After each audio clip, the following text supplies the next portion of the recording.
It's time to make the best muffin you've ever tasted in your entire life. These things went viral during the Olympics in Paris, and for good reason. And I'm certainly not a professional baker, so if I can make them this good, so can you. But they have a very specific look, which I'm trying to replicate as best I can. I couldn't find the same muffin liners they used, but all you have to do is take squares of parchment paper, fold it into fourths, and then cut down each fold. Then just press them into the muffin pan, and they should hold their shape pretty well. Now for the muffin batter, I used a scale here to be as precise as possible. First, we're going to mix the dry ingredients together, which is flour, cocoa powder, baking soda, baking powder, some espresso powder, and salt. Now for the wet, brown sugar, milk, oil, eggs, vanilla, and sour cream. This is a weird mixture of ingredients, so it might take a while to come together, but just keep stirring.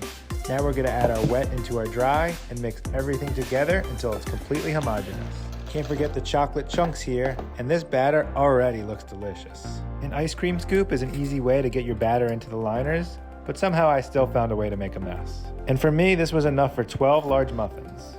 We've got our grill at 425 degrees, and we're gonna bake these for 10 minutes at this temperature, and then lower it down to 350 for another 15.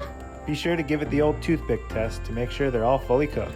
And then we have to move on to the most important part of these muffins, which is the fudge filling. That starts by gently heating up some cream, and then add in chocolate chips, which are gonna melt from the residual heat. This part is so satisfying. You wanna let your filling cool so it can thicken up before we put it into the muffins. Use a chopstick to make a hole in the center of each one, and then go ahead and pour in your chocolate ganache. Finally, we have our finished product. And speaking of satisfying, breaking this thing open is absolutely amazing. If your mouth isn't watering, you might want to get it checked out. It tastes just as good as it looks and is filled with rich, chocolatey goodness. Let's feast.